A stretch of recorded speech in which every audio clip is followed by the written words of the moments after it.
إله إلا الله وحده لا شريك له وأشهد أن محمدا عبده ورسوله أما بعد فأعوذ بالله من الشيطان الرجيم بسم الله الرحمن الرحيم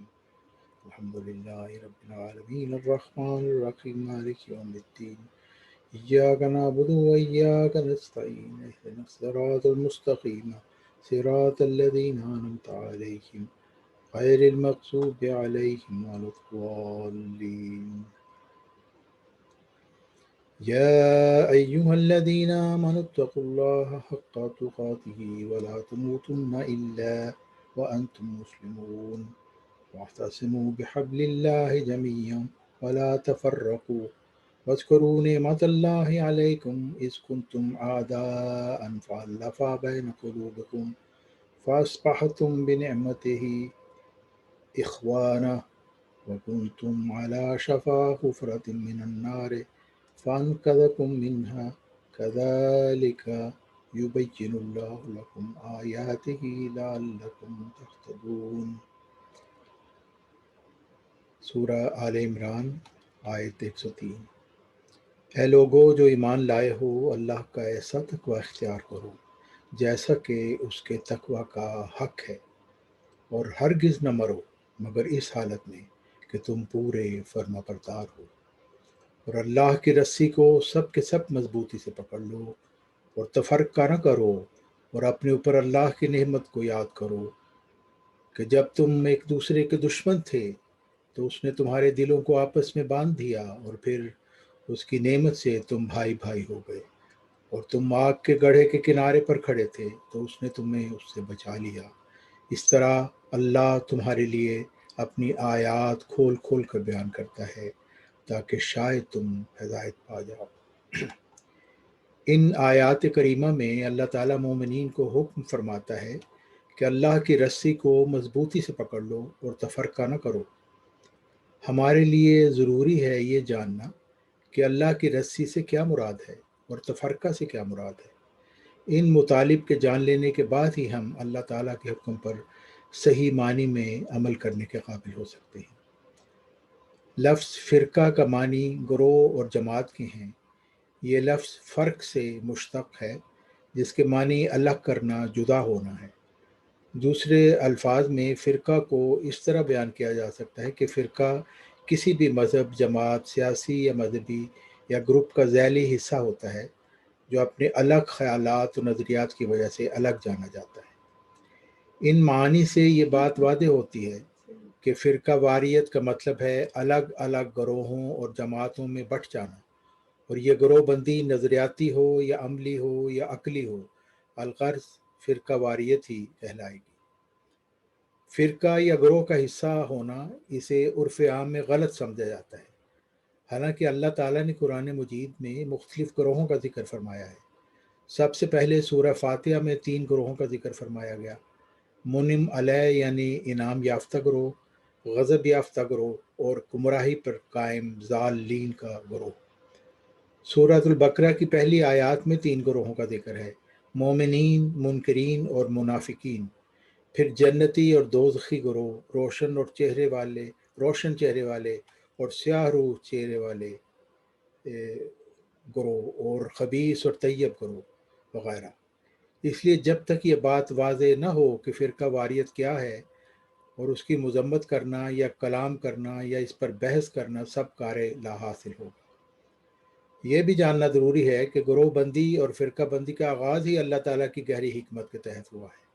اس لیے نادانی میں فرقہ بندی کو برا کہنا اللہ تعالیٰ کی گہری حکمتوں کا انکار ہے۔ اس لیے اس سلسلہ میں کامل احتیاط لازمی ہے۔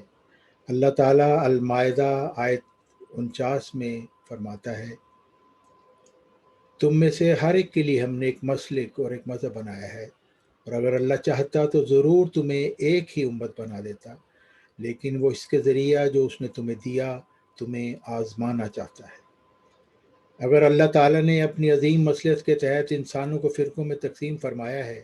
تو پھر ہم انسان جو مومنین کہلاتے ہیں کس طرح فرقہ بندی کو برا کہہ سکتے ہیں؟ کیونکہ ان فرقہ بندیوں کی ایک اہم وجہ تو اللہ تعالیٰ نے اسی آیت کریمہ میں بیان فرما دی کہ اللہ تعالیٰ نے انسان کو سوچنے سمجھنے کی صلاحیت عطا فرمائی اور اپنی مرضی سے راستہ کا انتخاب کرنے کی صلاحیت اور توفیق بخشی، تاکہ انسانی اعمال پر جزا اور سزا کا فیصلہ کیا جا سکے۔ اور وہ جو اپنی مرضی سے سیدھے راستہ کو اختیار کرتا ہے اور اس پر سختی سے کاربند ہو جاتا ہے، وہ اللہ تعالیٰ کے مقربین میں شامل ہو کر انعامات اور روحانی ترقیات کو حاصل کرنے والا بن جائے۔ یہ عظیم مقاصد پورے نہیں ہو سکتے تھے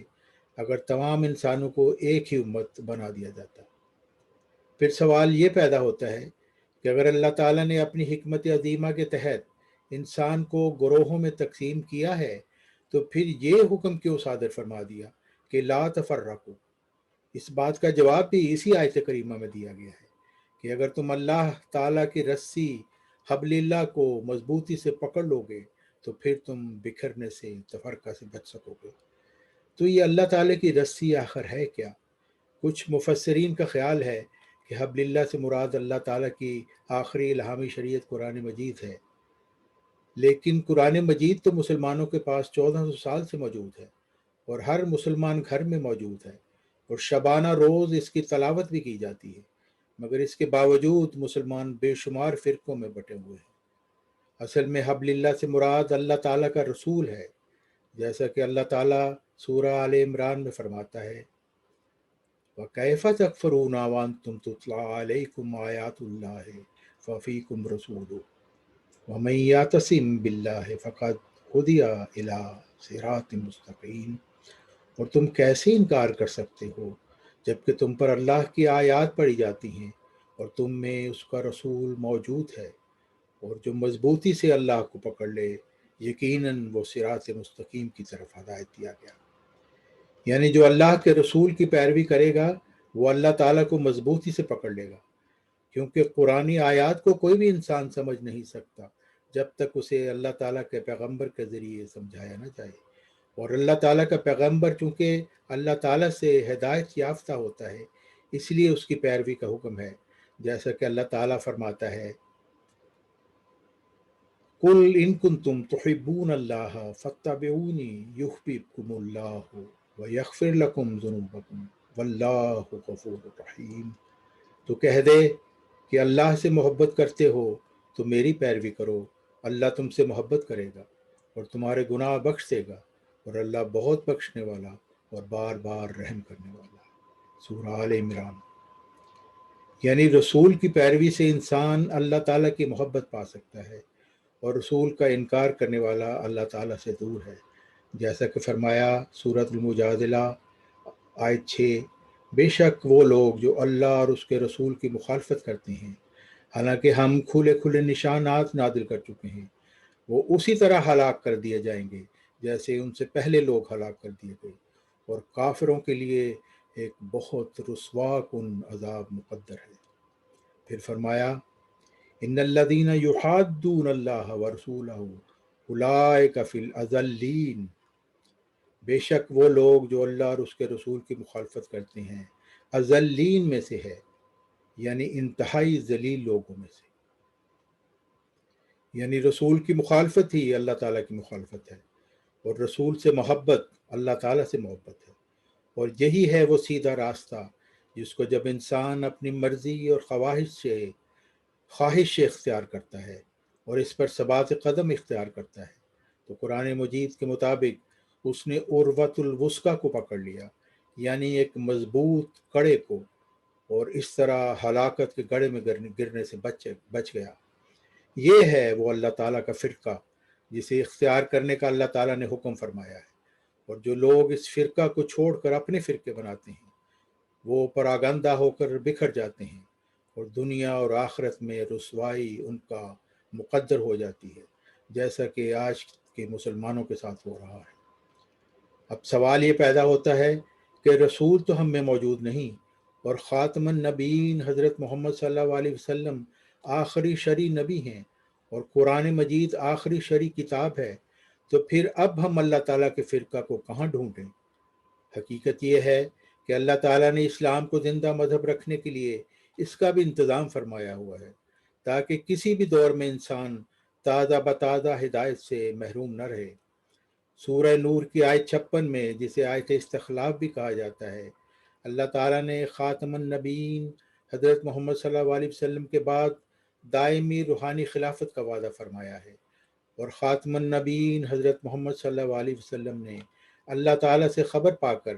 حدیث مجددین میں ان خلفاء کا ذکر فرمایا ہے جو نائب رسول اللہ صلی اللہ علیہ وسلم ہوں گے۔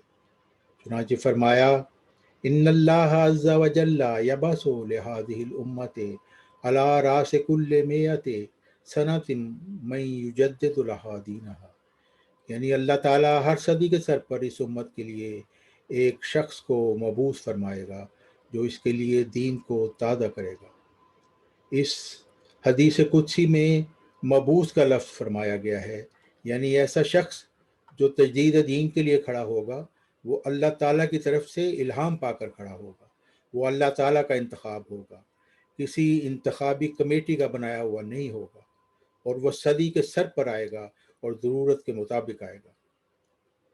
چنانچہ حضرت مرزا غلام محمد علیہ السلام امام مہدی و مسیح موعود فرماتے ہیں، جب حضرت محمد مصطفیٰ صلی اللہ علیہ وسلم دنیا میں ظہور فرما ہوئے اور خدا تعالیٰ نے اس نبی کریم کو خاتم الانبیاء ٹھہرایا، تو بوجہ ختم نبوت حضرت صلی اللہ علیہ وسلم کے دل میں یہ ہم و غم رہتا تھا کہ مجھ سے پہلے دین کے قائم رکھنے کے لیے ہزارہا نبیوں کی ضرورت ہوئی، اور میرے بعد کوئی نبی نہیں جس سے روحانی طور پر تسلی حاصل ہو۔ اس حالت میں فسادات کا اندیشہ ہے، اور حضرت صلی اللہ علیہ وسلم نے اس بارے میں بہت دعائیں کیں۔ تب خدا تعالیٰ نے حضرت صلی اللہ علیہ وسلم کو بشارت دی اور وعدہ فرمایا کہ ہر صدی کے سر پر دین کی تجدید کے لیے مجدد پیدا ہوتا رہے گا جس کے ہاتھ پر خدا تعالیٰ دین کی تجدید کرے گا، اور فرمایا، انا نحن نزلنا الذکر وَإِنَّا لَهُ لَحَافِظُونَ، یعنی ہم آپ قرآن شریف کی حفاظت کریں گے اور اپنی طرف سے ایسے لوگوں کو بھیجتے رہیں گے جو کمالات نبوت پا کر اور حق کے جلا و اولا اور اس کے بندوں میں واسطہ بن کر راہ راست کی لوگوں کو ہدایت کریں گے۔ اور حدیث صحیح میں آ چکا ہے، جو شخص اپنے وقت کے امام کو شناخت نہیں کرتا اس کی موت جاہلوں کی سی موت ہوگی، اور حقانی معرفت اور حقیقی ایمان سے بے نصیب رہے گا۔ مکتوبات احمد جلد اول صفحہ 394۔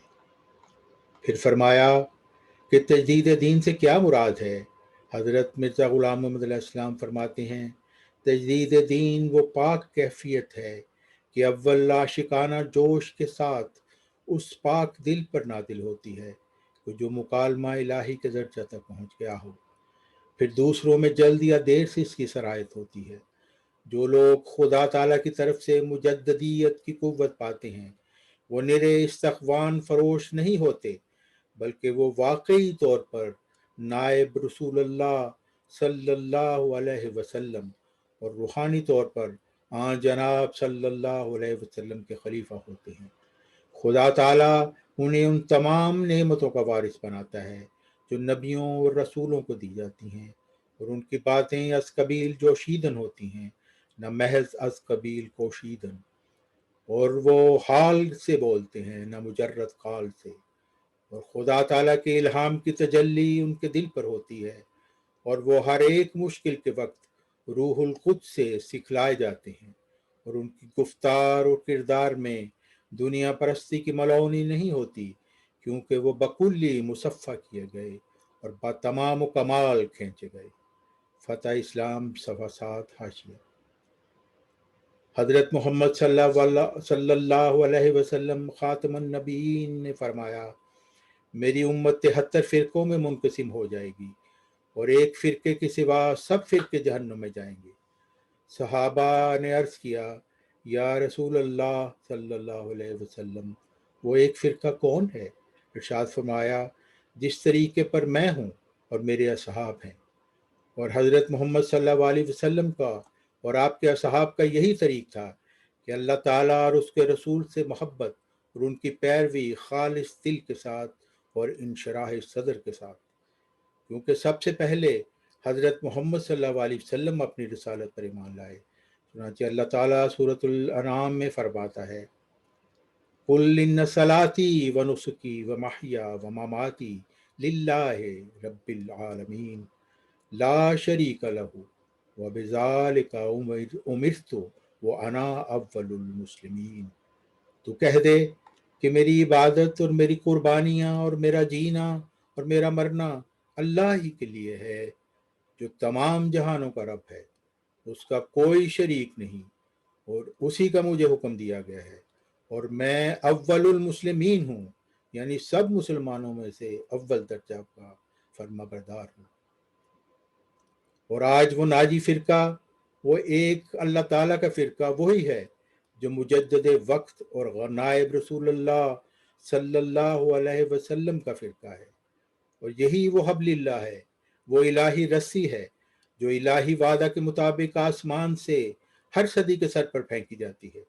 اور مومنین کو صدا دی جاتی ہے کہ اللہ کی اس رسی کو مضبوطی سے پکڑ لو، تبھی تم تفرقہ سے بچ کر اتحاد کی مضبوط لڑی میں پروئے جاؤ گے اور اللہ تعالیٰ کے انعامات کو حاصل کرنے والے ہوگے۔ اس الہی رسی کو مضبوطی سے پکڑنے والے اللہ تعالیٰ کے نزدیک طیب گروہ شمار ہوتے ہیں، اور اس الہی رسی کو ترک کرنے والے خبیث گروہ قرار پاتے ہیں، اور یہ سلسلہ ہر صدی کے سر پر قیامت تک دہرایا جاتا رہے گا۔ یاد رکھو، دین نہ انفرادی مسلک کا نام ہے، نہ گروہ بندیوں کے طریقے کا، لہذا تمہارے لیے ضروری ہے کہ تم سب کے سب بلا استثناء اجتماعی طور پر اس نظام کے ساتھ محکم طور پر وابستہ رہو، اور امت میں فرقہ پرستی اور پارٹی بازی کو مت آنے دو کہ فرقہ پرستی شرک ہے اور پارٹی بازی خدا کا عذاب۔ تم ذرا اپنی پچھلی حالت کو یاد کرو، جب تم اجتماعی زندگی کے بجائے فرقوں اور گروہوں میں بٹے ہوئے تھے، تم ایک دوسرے کے جانی دشمن تھے۔ خدا نے اس حالت میں تمہیں ایسا نظام زندگی عطا کیا جس سے تم میں صرف ظاہر اتحاد پیدا ہی نہیں ہوا، بلکہ تمہارے دل ایک دوسرے سے جڑ گئے اور تم آپس میں بھائی بھائی بن گئے۔ تمہارا اس طرح ایمان کے رشتے میں منسلک ہو کر ایک برادری بن جانا کتنا بڑا انعام خداوندی تھا۔ تم اس سے پہلے ہلاکت اور تباہی کے جہنم کے کنارے پہنچ چکے تھے کہ اس نظام خداوندی نے تمہیں اس میں گرنے سے بچا لیا، اور اب بھی اگر تم اسی نظام خداوندی سے، اسی الہی رسی کو مضبوطی سے پکڑ کر اس سے چمٹ جاؤ گے تو اللہ تعالیٰ کے انعامات کے حقدار بنو گے، ورنہ تم پراگندہ رہو گے اور ذلت اور رسوائی تمہارا مقدر ہی رہے گی۔ وہ لوگ جو فخر سے بیان کرتے ہیں کہ ہمارا کسی فرقہ سے تعلق نہیں، وہ بھی اللہ تعالیٰ کی رسی کو ترک کرنے والے ہیں، وہ اللہ تعالیٰ کا قرب نہیں پا سکتے۔ اور جو لوگ اللہ تعالیٰ کی رسی کو چھوڑ کر اللہ تعالیٰ کے فرقہ کو ترک کر کے نئے فرقے بناتے ہیں، وہ بھی خود کو ہلاکت کے گڑھے میں دھکیلتے ہیں۔ بس آج اگر کوئی اللہ تعالیٰ اور رسول اکرم صلی اللہ علیہ وسلم کے فرقہ میں اور اللہ تعالیٰ کے فرقہ میں شامل ہونا چاہتا ہے تو اسے چاہیے کہ 15ویں صدی ہجری کے مجدد اور نائب رسول اللہ صلی اللہ علیہ وسلم اور امام وقت حضرت عبد الغفار علیہ السلام کا دامن تھام لے، کیونکہ یہی وہ حبل اللہ ہے، یہی وہ الہی رسی ہے جس کو مضبوطی سے پکڑ کر ہماری نجات ممکن ہے اور جو انسان کو تفرقہ سے بچا سکتی ہے، اور یہی وہ عروۃ الوثقی ہے اور وہ مضبوط کڑا ہے جو انسان کو ہلاکت کے گڑھے میں گرنے سے بچا سکتا ہے، اور اسی طریق سے ہم ایک جاہل کی موت مرنے سے بچ سکتے ہیں۔ اگر تمام مسلمان اس الہی پیغام کو سمجھ کر اس پر عمل پیرا ہو جائیں تو فرقہ سے بچ کر الہی انعامات کے حقدار بن جائیں گے۔ اللہ تعالی ہمیں اپنے فضل سے توفیق عطا فرمائے کہ ہم امام وقت کو پہچان کر اور مجدد وقت کو پہچان کر اللہ تعالیٰ کے پسندیدہ فرقہ میں شامل ہو جائیں۔ آمین ثم آمین یا رب العالمین یا ارحم الراحمین۔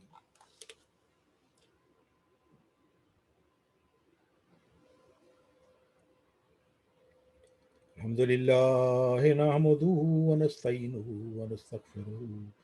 ونؤمن به ونتوکل علیہ ونعوذ باللہ من شرور انفسنا ومن سیئات اعمالنا من يهده الله فلا مضل له ومن يضلل فلا هادي له ونشهد أن لا إله إلا الله وحده لا شريك له ونشهد أن محمدا عبده ورسوله عباد الله رحمكم الله إن الله يأمر بالعدل والإحسان وإيتاء ذي القربى وينهى عن الفحشاء والمنكر والبغي يعظكم لعلكم تذكرون اذكروا الله يذكركم وادعوه يستجب لكم ولذكر الله أكبر